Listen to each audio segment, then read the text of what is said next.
सहना भवतु सहनौ भुनक्तु सह वीर्यं करवावहै तेजस्विनावधीतमस्तु मा विद्विषावहै।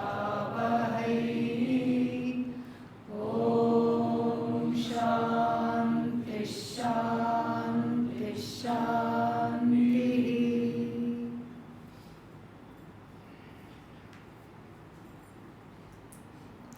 त्रैविद्या मां सोमपाः पूतपापाः यज्ञैरिष्ट्वा स्वर्गतिं प्रार्थयन्ते. Which verse is that?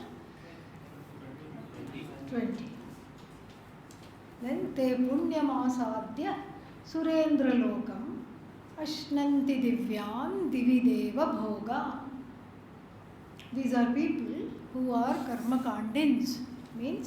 Karmakandin means they are in karmakanda. That's all. And why are they in karmakanda? Because there is promise of all kinds of results. What kind of results? Instant gratification. And here it's not so instant because they are also booking a seat in Swarga. Not so instant, but it is like a security, some kind of a security for the hereafter in addition to here. And so, having booked their seat in Swarga, booking seat is not easy. Booking seat means what? Keeping on doing yajna after yajna after yajna after yajna after yajna after yajna. So much so that you eat yajna, sleep yajna, dream yajna, and the hand motions go like this in sleep. You are keeping on putting ghee in an imaginary fire. And so therefore what? So therefore these people, they are free of papa, puta papaha, but they are not free of desires. Swargatim prarthayante. They want swargati, means swarga they want as their end. Then, having experienced all the punyas of Indraloka, they go and experience all the punyas of Indraloka, celestial bhogas they have, wonderful time they have, and then what? Kshine punye, what took them there was the yajna. Yajna is finite, yajna phala is also what? Finite. Kshine punye martyalokam dhadamiti vishanti. They come back to Martyaloka with a big bang. Okay? They come back. Why do they come back? Because they can't stay anymore. See, people who overstay their visas in other countries, they can dodge the immigration police. Even here, so many people come from Bangladesh and so many places. Sri Lanka, Bangladesh, there is no way of tracking these people. You don't know where, they just continue to stay. Everybody can have Aadhaar card. Everybody can have PAN card. And with a little money and effort, you can also get a voter ID. And then you can continue to stay. In America, a little more difficult, but still there are many people who have found jobs also, who have built houses also, who have families also. But then, in Swarga, it is not like that. The computer system is very, very superior. The moment the punya ends and the visa runs out, you are booted out. You cannot overstay. And so therefore, what happens as a result? You come back to the world of mortals. The question is why? Because the original problem is not addressed. What is the original problem? Ajnana. What kind of ajnana? Self-ajnanam, Atma-ajnanam, ajnanam of Atma not being addressed. You are back. So this is not a solution. But then this is not a permanent solution. Even temporary, it's not a solution, it's just a little temporary distraction from the ajnana. Even here, you can go to a movie, you can go to a holiday by the mountains, by the river. Here we have both. We have both mountains and river. Okay, so we can go for a holiday, and then after holiday what? Come back. And so it's not really a solution. Solution to what? That anxiety, that insecurity, constantly what will happen, what will happen, what will happen, this kind of a feeling.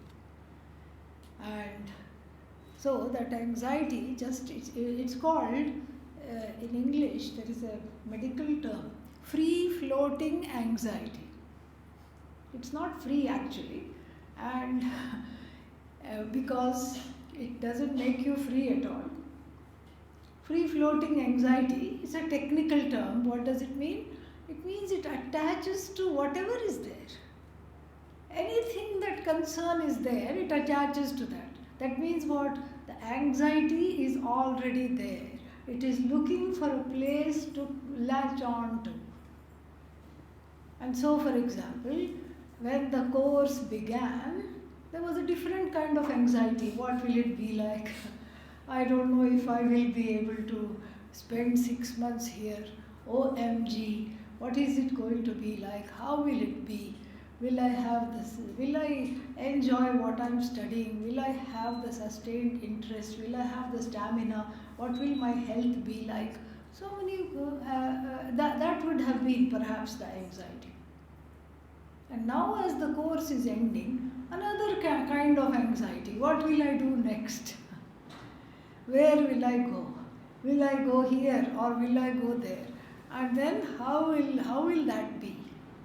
And so even if somebody is not studying, this was just meant for people in the course, but even if one is not studying, still there are anxieties. If one is married, there is an anxiety. If one is not married also, one is anxious. So why am I not married? That is the anxiety. If one is married, oh my God, what will it be like? That is the anxiety. If one has children, there is anxiety. What will they grow up to be? And how will they be? If one doesn't have children, there is anxiety. Why don't I have children? So like this, that's why it's called free floating anxiety. So this anxiety has to be addressed here and now. The anxiety is what leads people to become bhaktas, all right, but what kind of bhaktas? Sakama bhaktas. Sakama bhaktas means that this anxiety turns into kama or is transformed into kama. Why is it transformed into kama? Because that's what is at the back of the anxiety is unfulfilled kama. Insecurity is turned into a desire.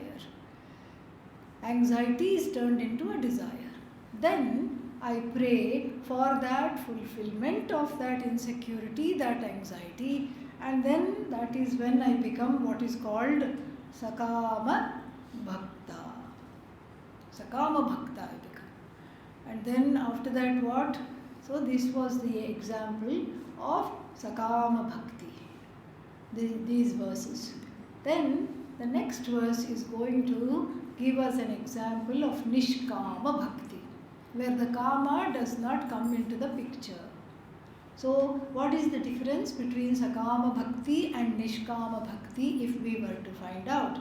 Then we would say that Sakama Bhakti is where the end is something else, whatever one wants, and God becomes the means. Ishvara is the means and the end is whatever I want is the end. And then Nishkama Bhakti is where Ishvara is the end in himself, herself. Ishvara is the end. So Nishkama Bhakti must not be confused with what we studied in the 7th chapter, Jnani Bhakta. Nishkama Bhakta and Jnani Bhakta are not the same. Jnani Bhakta is, the Jnani's Bhakti is totally motiveless. No motive at all. he, she just sees the whole universe as Ishvara and Ishvara alone, whereas the Nishkama Bhakta here is a Jignasu, a Mumukshu, a Jignasu, and so makes God into the end rather than looking for various ends and seeing God as the means. And so we have a famous verse. I don't think it was intended to be famous, but the Life Insurance Corporation of India has made this verse very famous, as we will find out why. Let us chant. Ananyashchintayanto maam ye janah paryupasate tesham nityabhiyuktanam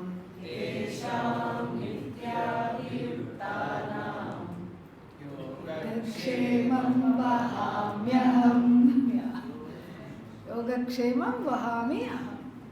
This, the Life Insurance Corporation, has kind of borrowed, plagiarized without copyright. And then whenever we hear Yogakshemam Vahamyaham, we think of LIC, at least in the Indian context. But here, this is a very, coming right in the middle of the Bhagavad Gita, in the middle of the 9th chapter, it's a very famous verse also because there are a few verses in the Bhagavad Gita that give certain promises.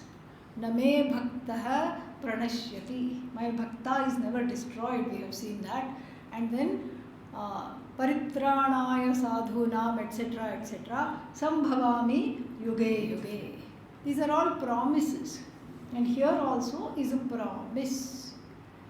And the promise is given as an assurance, so that the person here who is a spiritual, who is on the spiritual path, in the sense that Bhagavan is part of the journey, is encouraged to make Bhagavan the end rather than the means.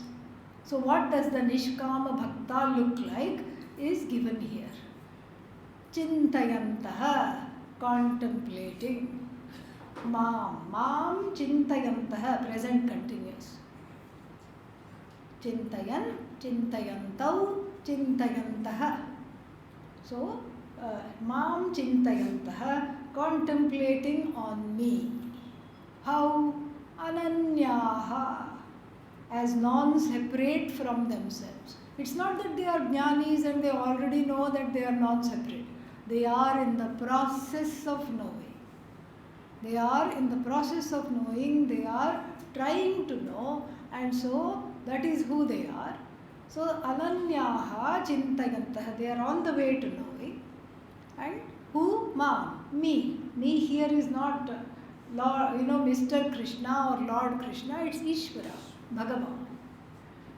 Ye janaha, these people, whichever these people, paritaha upasate. Paritaha means all around. Everywhere around them is Ishvara awareness. How can there be Ishvara awareness everywhere? Ishvara awareness is everywhere because the whole world is Ishvara. That's all. Whole world for them is Ishvara. They see everything as an act of Ishvara. They see Ishvara behind everything. So the whole world is Ishvara for whom ye janaha paritaha upasate. Tesham, for them. Who are these people? Not one day they see me as Ishvara and one day they see the whole world as Ishvara and the next day back to duality. No. Nitya abhiyuktanam. They are always focused on that. Always they want to do this. Always they are in Ishvara awareness as everything is non-separate from Bhagavan. Constantly they are in Ishvara awareness, not just one day, one time. This is a lifestyle for whom? For those people, Tesham, what do? Yogakshemam vahami. Vahami. Vah means what? that which you say at the end of an Indian concert. No. What is va? To carry. Va? To carry. Vahami. I carry. I carry means I will carry. Both. I am carrying, I was carrying, I will carry. I carry. I carry what? Their yogas and their kshemas. We have already seen yoga kshema. Where? Huh? Kathopanishad. Shreyascha preyascha manushyam etah tau samparitya vivinakti dhiraha. Then Shreyo bhi preyaha, whoever, one dhiro vrinite, mandaha preyaha yogakshemat vrinite. This is in the Kathopanishad. Two paths are there, so to speak. One is called Shreyas, moksha. The other one is called Preyas. Preyas means pray for us. Okay? Yeah. It is Madhyamapada Lopa Samasa. That for should be there. Pray for us. Okay? So Preyas means what? Please pray for us because we are choosing this terrible dead end. Dead end marga. Marga means road. A road which has detour written right in the beginning, still I am going there. A road that says there is no outlet, still I am going there. That's why pray for me, pray for us. This is prayas. Prayas means the pursuit of instant gratification, the pursuit of material gains in the here and the now. Mandaha. Manda adhikari here. The adhikari who is not really a shreyorthi, the one who is not really understanding what shreyas is, doesn't have the wherewithal, poor thing, to choose moksha, ends up choosing what? Moksha. That's all. And ends up choosing something else, shortchanges herself, himself, all the time, poor thing. That's because it doesn't know, doesn't have viveka. Avivekinaha mandaha means avivekinaha. They don't have viveka due to lack of viveka and due to fear. Fear of what? Yoga kshemad vrinite. And what is yoga kshema? Yoga praptasya apraptasya prapanam. Apraptasya prapanam. Prapanam, gain. Apraptasya, the gain of something that is not yet gained. Kshema praptasya rakshanam kshemaha. The rakshanam means what? Protection. Protecting what one has. This is the whole life. Gaining what which one doesn't have. That is half the life. I don't have this, I want this. Don't have a house, I want a house. Don't have a life partner, I want a life partner. Don't have children, I want children. Don't have a job, I want a job. Don't have friends, I want a friend. This is half of the life. And what's the other half of the life? Now that with great difficulty you have got not all the things you want, a few of the things that you want you got, then what? You want to keep them all the time close. You don't want to lose what has come with so much effort. This is called kshema. So many things which have been gained with a lot of effort, like muscles in middle age, gained with a lot of effort. You want to keep it going. You don't want to lose the muscle mass. And then what else? So many things. And then by interpolation, two other things also. So keeping at yoga and kshema include two other things. Keeping at bay what I don't have and what I don't want. Wrinkles, grey hair, all these things. Keeping them at bay, and then whatever I have gained, what I don't want, which I want to get rid of, that also is included in Yogakshema. So these 4 pursuits, gaining what I don't have, getting rid of what I have and what I don't want, protecting what I have and keeping at bay what I don't want, they consume the entire life. Where is time for Karma Yoga? Where is time for Adhikaritvam? Where is time to pursue moksha? Where is time for Shreyas? One is caught in prayers. And so therefore here the Lord says that don't worry about your yoga and kshema. I know what you want. I will carry the yoga kshema. You just focus on your spiritual growth, your emotional maturity. And what is the person's response? Yeah, right. Because if somebody promises, in the world, okay, I'll do this for you. And then what happens? They drop the ball. They don't do this. And then the next time you trust less. And then you trust them less and less and less. And not only them, you trust everybody else less and less and less. Because they themselves are in need for help. How are you going to trust them? They themselves want something. They themselves forget. If you tell somebody, please remind me to do this. Next day you say, how come you didn't remind me? I forgot, the other person says. So like this. So here, that same orientation is there because we have only dealt with the fallible and the finite up till now in our lives in the form of all things and people and situations in the world. All the people in the world fallible. Everything in the world finite.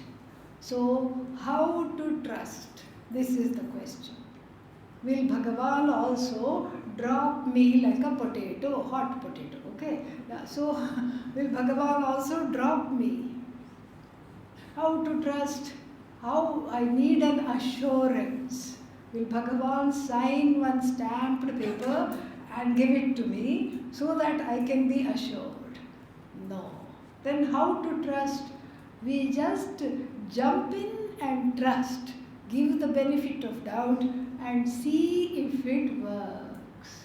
Then only the trust comes. That's how to trust. This is what the Rathantara Samagana says. This is exactly what it says. Shraddha, trust. How to conquer distrust. Ashraddha. Shraddhaya ashraddham stara. Cross ashraddha by building a bridge of shraddha. But this is counterintuitive. It is not. It is how it is. Because really the heart wants to trust. But the ahankara and all the layers, there is fear. One is frightened, one is anxious, one is insecure, and all the previous samskaras. What is samskara? Samskar or the other. Okay? Previous samskaras come and then they mount a fearful response. It's not the person's fault. It just happens. So how do you overcome this? By daring to trust again. At this time, you put the trust in a place that cannot disappoint. You put the trust at the altar of that which is infallible, which cannot hurt you. We don't say God is infallible. That's a setup. That we say the opposite. That which is infallible is Bhagavan. That is what we say. So therefore, you just put the trust in the altar that is infallible and then see what happens. So this Ananya Bhakti is actually Vedanta Shravanam, Mananam, Nididhyasanam. That is the Bhakti. It is not sitting and doing pujas. Why? That is also Bhakti. But what kind of Bhakti it is? Anya Bhakti. Because there is a separation between the invoker and the invoked. Here there is no separation. The only way to worship without separation is this chintanam, this contemplation includes shravanam, without which I can't do chintanam. Shravanam, mananam, nididhyasanaihi. Shravana, manana, nididhyasanaihi. So this is Ananya Bhakti.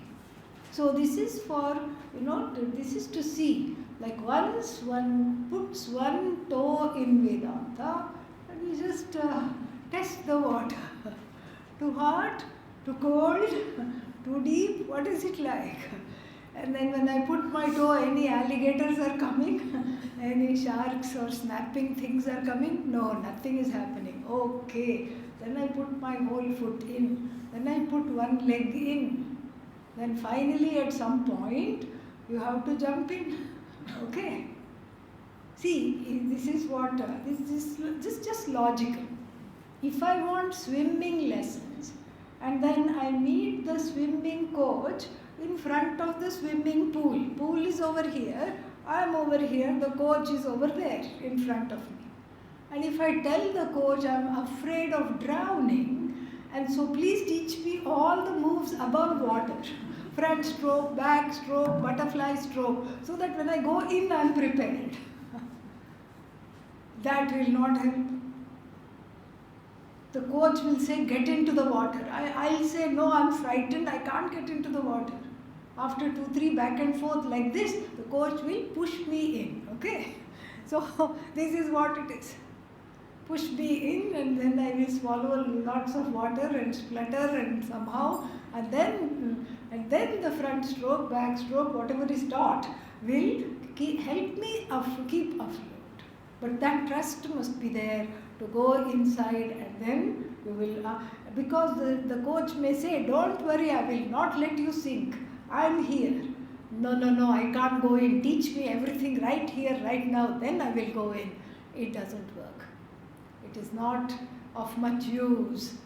So everything that is needing to be learned is learned after falling into the Shastra.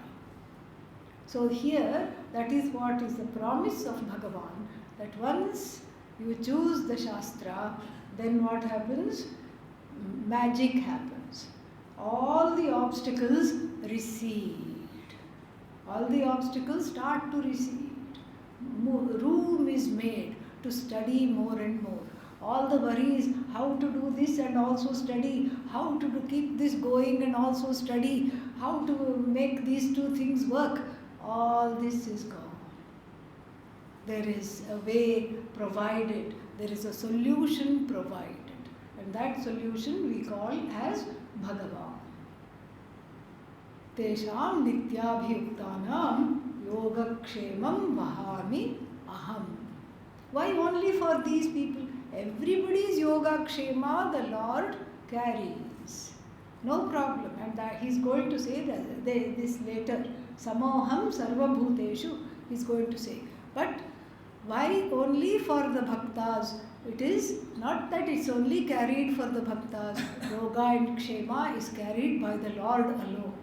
But the people who are not Ananya Bhaktas do not recognize it. The people who are Ananya Bhaktas, who have that oneness as their goal, recognize it and desire that, and then the promise is given that you can be a Nishkama Bhakta and all your wants will be taken care of. You will not want anything. So then, that is that. Next one.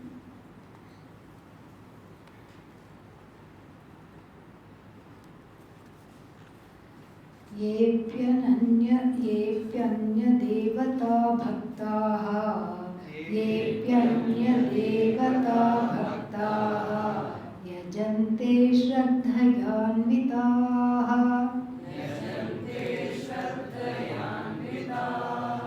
तेऽपि मामेव कौन्तेय यजन्त्य विधिपूर्वकम्. So Anya Devata Bhakta. First we saw Ananya Devata, Ananyaha. Ananyaha bhaktaha means the one who sees Bhagavan everywhere, the one who has or who is in the process of Ishwarizing the entire universe. Such people here, Anya Devata Bhaktaha. And if we look at different commentaries of this verse, we'll find different interpretation based on who has written the commentary, which sampradaya, etc. But here, Anya Devata Bhaktaha doesn't mean, oh, if somebody worships Shiva, not Lord Krishna, if somebody worships Devi, that is not the idea. That is not at all the idea. What is the idea here? Anya Devata means people who invoke Bhagavan for finite ends. When Bhagavan becomes a medium for finite ends to be grabbed, that Bhagavan becomes a finite ended Bhagavan. Bhagavan doesn't become finite. Bhagavan just becomes invoked through the passage or the corridor of certain wants. Like a business person, somebody who is opening a new business. What they will go to some shop and what might they get? Goddess Lakshmi photo, right? Why? Because they want the business to be very successful. What is their definition of successful? Money. That's all. So they will choose the photo with Lakshmi ji with a pot of gold tilted, little bit tilting, and the coins, pot of gold coins falling down, and then that they will put above the table where the business is. Meaning everything is falling right here into my coffers. That is the idea. So Lakshmi can be invoked as the infinite also. But here they are invoking her through a finite corridor of the wants for this business to be successful. Successful doesn't mean let many people be employed. That's not their concept of success. Success means let there be lots of money. So, and then somebody who is sick, they may get a photograph or an image of Dhanvantari, and then put it there. I only want my roga to go. And somebody else who wants to study and is having a difficult time will invoke Goddess Saraswati, like that. Saraswati, of course, is nothing but the infinite, but I am invoking her in this particular instance through a finite, corridor, through the lens of Vidya. So I invoke her as Vidya Devi, the presiding deity of knowledge. So the presiding deity of health, the presiding deity of wealth, the presiding deity of knowledge, the presiding deity of eyes, ears, etc. This is all fine. It's not that the God has become finite. Please don't think that. Bhagavan is always infinite. But even though Bhagavan is infinite, I invoke only the finite portion of Bhagavan as the presiding deity of some particular thing that I want. So the invocation becomes finite. It's like Bhagavan wants to give moksha. Give moksha means make the person understand that they are non-separate from oneself. But that has to be asked. That has to be chosen. You can't just think that it will come. It's almost like in one pocket there is Shreyas. Bhagavan has Shreyas to hand out. Another pocket what? Prayers. Pray for us. And then, so there everybody wants what? Prayers. So one pocket only Bhagavan keeps dipping in and giving to people, because whatever they invoke, they get. This is what is going to be told a little later as well. Whatever people invoke, they get. And the other, the pocket which has Shreyas, it's almost like that Bhagavan has one hand in the pocket of Shreyas, but but nobody wants. The hand is almost atrophied like that. No action on this pocket. All action, is focused on the finite gains. So Anya Devataha doesn't mean Shiva, this one, Ganapati like that, but seeking seeking finite means, and in seeking finite ends and using God as the means to get finite ends, Devatas means God with a certain form and function. Everything is Bhagavan. Bhagavan with a certain form and function here is called Devata. And you can get very, very specific. You can even make new Devatas. Like people who want visa, go to this Visa Ganapati temple. Yes. And you go there and pray, Prey, pray upon the grace of Bhagavan to get visa for whichever country you want. Nobody says, I want visa for Sri Lanka, okay? Yeah, so here only first world countries that are talked about. So the visa is supposedly assured, and they also have a certain kind of lakshanas there. Oh, I thought lakshanas were only in Vedanta. No. In Visa Ganapati temple also lakshanas are there. I heard that when the flower is put, if the flower falls in front, flower falls itself is a wonderful thing. That means if you were thinking of a wish and the flower fell, then the belief is, what is the belief? Shubham, what I want, it will happen. So they say, let's say you say Visa, Yai Namaha, and all this you are saying like this. I assume Visa, long A, so it is feminine. So Visa, Yai Namaha, if I say, standing in front, then let's say the flower falls in front, then that means the desire is fulfilled. No problem at all, just go straight to whichever consulate you want. It's done, it's a done deal. Okay, then they also say if the flower falls but it falls in the back of Bhagavan, oh no, that means what? Better luck next time. So like this they have all these, they have got it down to a science of when what will happen. This is what is meant by Anya Devata. So these people don't know, these Anya Devata Bhakta, these bhaktas don't know that what they are invoking is me only. But through a finite corridor, through a finite lens, through a finite tube of wands, they are unable to see either themselves or me as infinite. So what is the only option they have? Just look at Bhagavan through a little scope of the wands. And so they don't know that they are invoking me. So ye api, those also, what kind of bhaktas are they? Anya devata bhaktaha, then yajante, those who worship, yajante, anya devataha bhaktaha, yajante. How do they yajante? Shraddhayanvitaha, equipped with shraddha, endowed with shraddha, yajante. They have a lot of trust that I will not fail them. So whatever they want, they selectively invoke from me, who is Satchidanandam Brahma, who is themselves alone. They selectively invoke only the small, finite, tiny ends.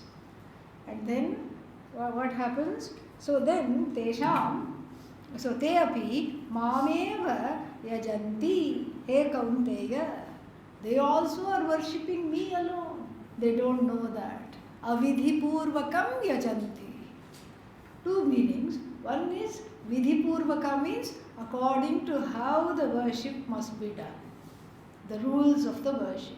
What rules of worship are there for knowing Bhagavan? No rules really. So avidhi purvakam here means they are not doing shravanam, they are not doing mananam, they are not doing nididhyasanam. So therefore they mistake me for a small part instead of the whole.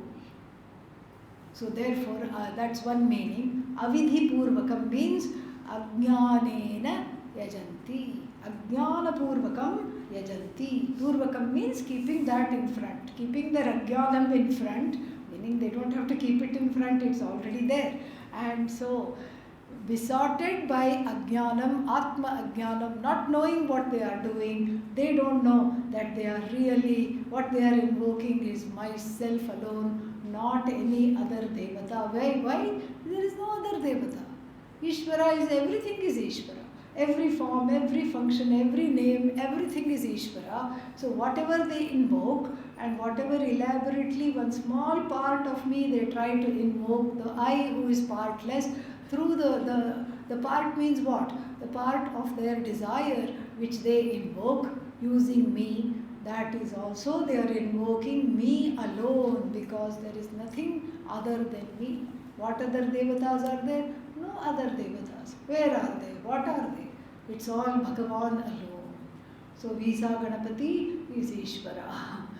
And everything is Ishvara. So through a certain form, through a certain function, because our Shastra has a very sophisticated understanding of Ishvara, we can invoke for the sake of certain wants. But here, that is doing ourselves a disservice when we talk about knowing the nature of Bhagavan as the truth of oneself. Then, so bhajanti avidhi purvakam mameva tepi bhajanti. Aham hi sarva yajnanam bhokta cha prabhureva cha natu mam abhijananti tatvena taschyavanti te. So further he says, Aham, I, Bhagavan, Ishvara, he indeed sarva yajnanam bhokta.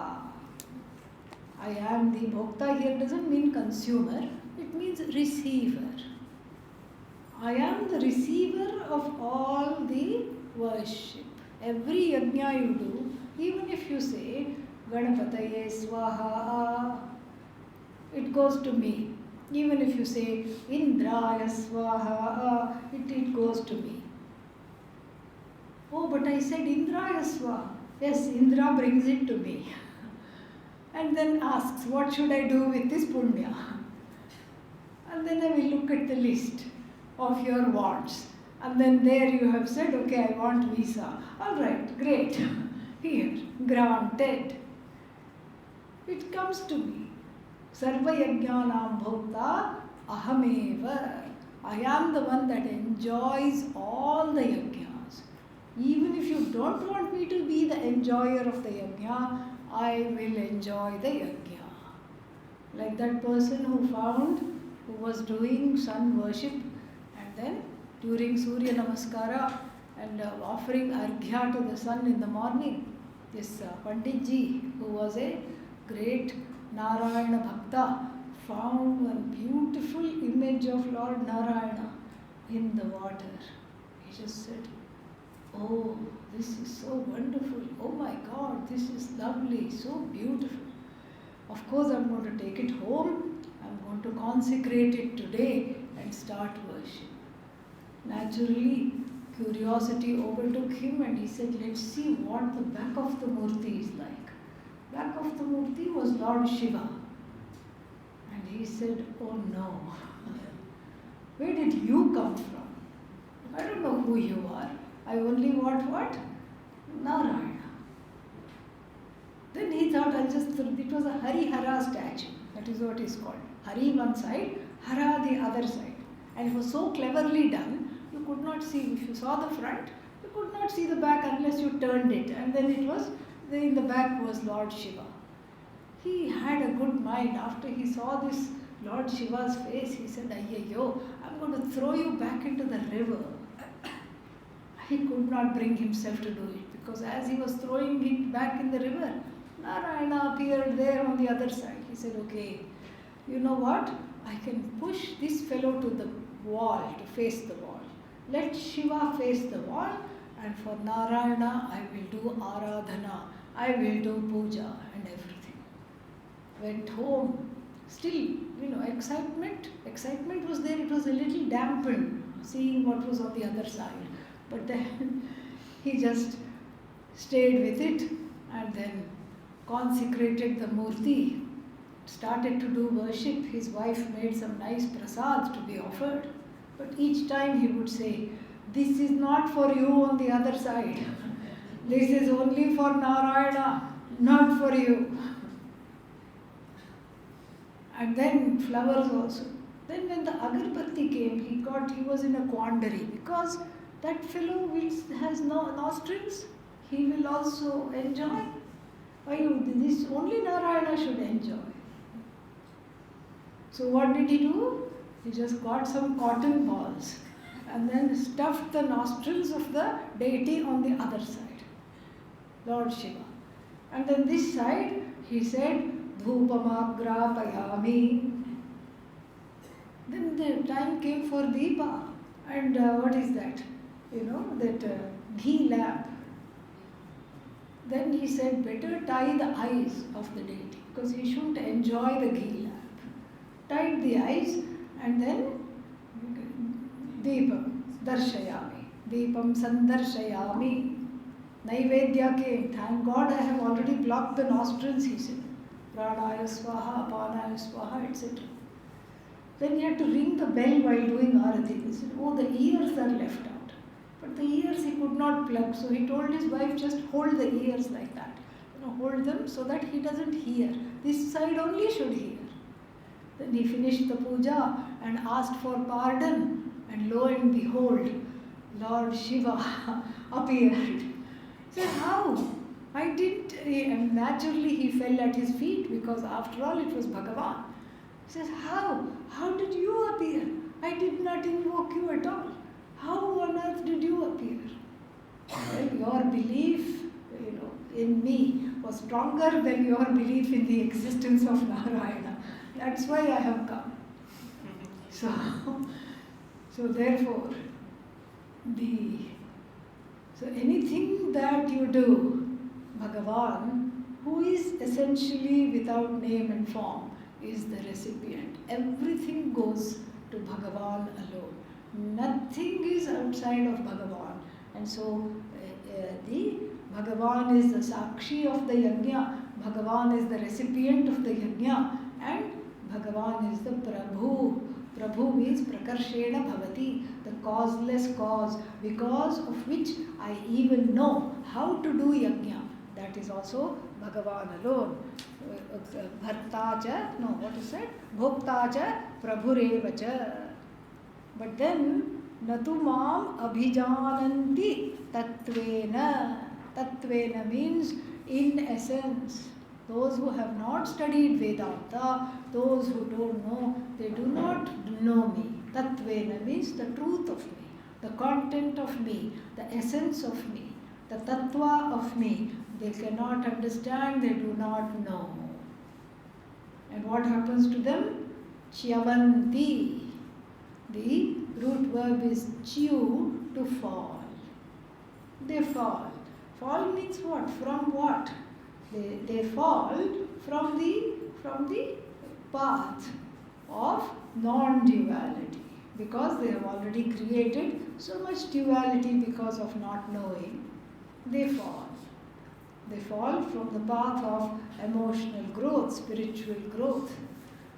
So they fail to understand me. They fall from the understanding which they really want, but they fail to understand the truth of myself, and therefore they just remain within their own notions of who I am. And then what happens to these people is given in the next verse. Very interesting mantra. Yanti deva vrata devan. Yanti deva vrata devan. Pitrunyanti pitruvrataha. Pitrunyanti pitruvrataha. Bhutani yanti bhutejyaha. Bhutani yanti bhutejyaha. So Visarga was swallowed up. Bhutani yanti bhutejyaha.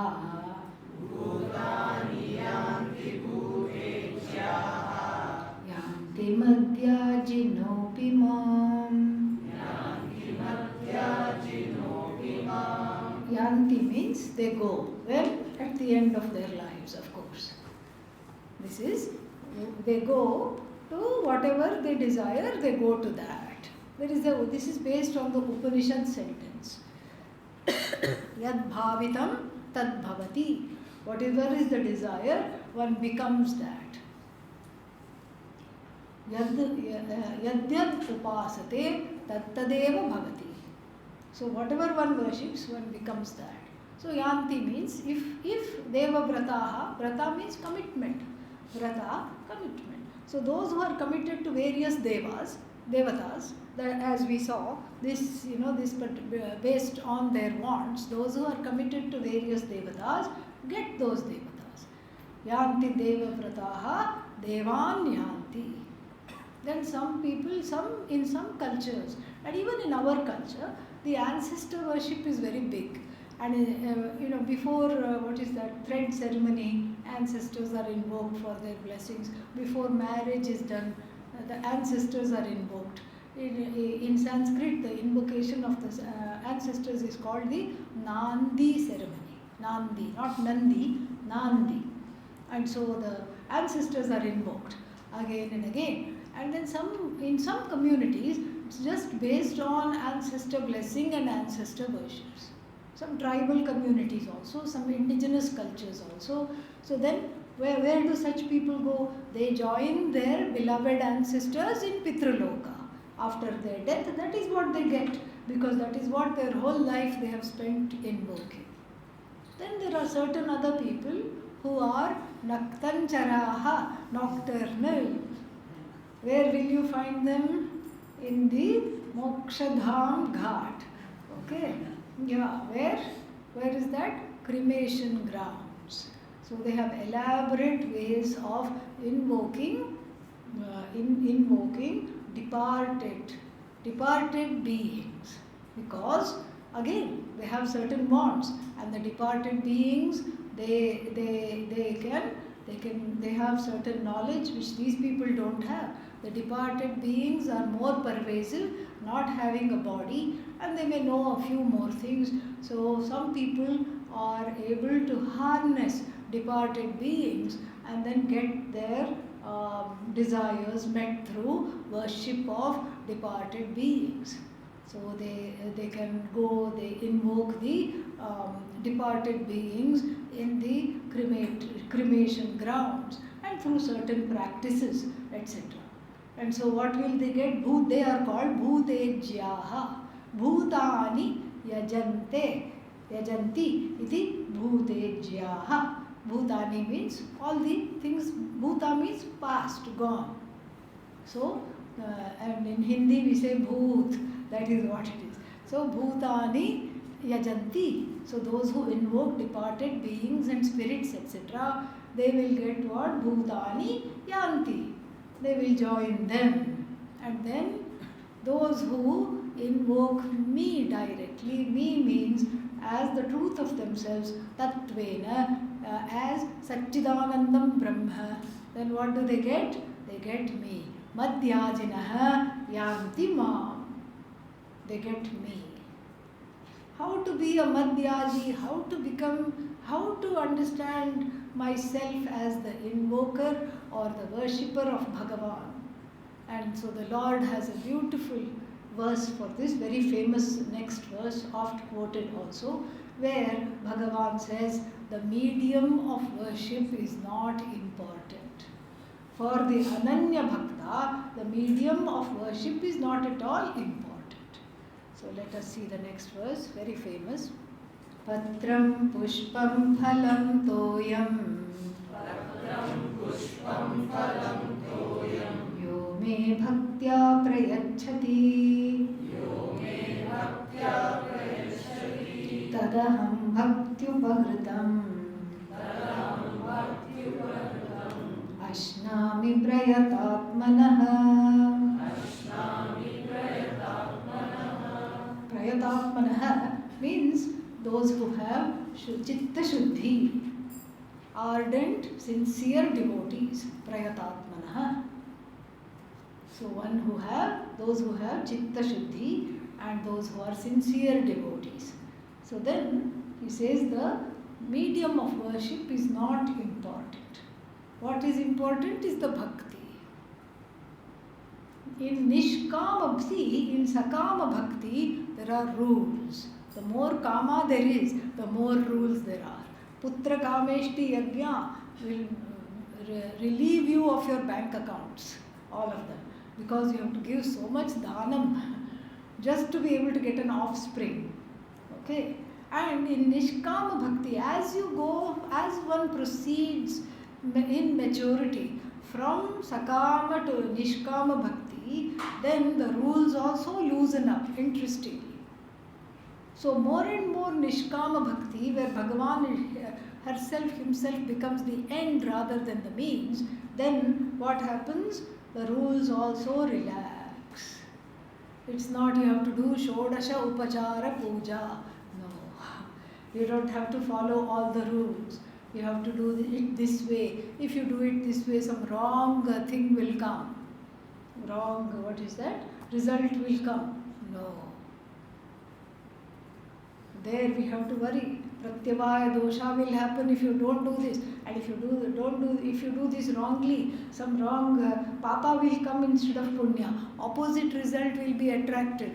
All this we don't have to worry. In Nishkama Bhakti, any small thing is a medium. Like, if there is delicious food, it doesn't matter which spoon I eat it from. If I eat it with a golden spoon, it's not going to taste more tasty. Or with a silver spoon or a wooden spoon or a steel spoon. The spoon is not important. What is important is what is on the spoon. So here, again, the medium of worship can be patram. What is patram? Leaf. And then pushpam, ice cream, flower. Okay? Yeah. Phalam. Phalam, fruit. Toyam, water. Okay? So it can be water, it can be a leaf, it can be a flower, it can be a fruit, whatever. Yaha me bhaktya prayachati. That bhaktya is important.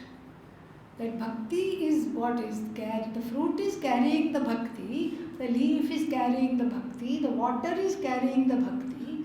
You sanctify all these artifacts of worship with bhakti. Yo me bhaktya prayachati.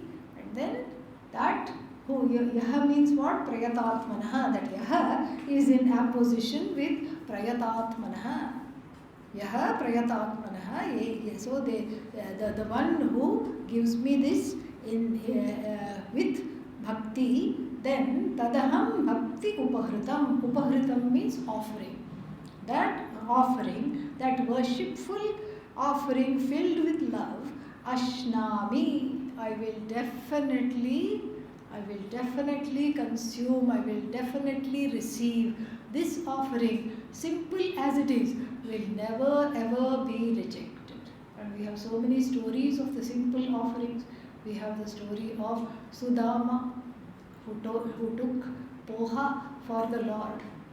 We'll see that tomorrow. We have this, the bhakti of Shabari. We have also the bhakti of the unnamed lady who invited Adi Shankara for Bhiksha. She was so poor, she had only one dried gooseberry on a plate. She offered that. So those are all illustrating this beautiful verse. We'll see more tomorrow. Om Purnamadah Purnamidam Purnat Purnamudachyate Purnasya Purnamadaya Purnamevavashishyate. Om Shanti Shanti Shanti. Hari Om Shri Gurubhyo Namaha. Hari Om. Today's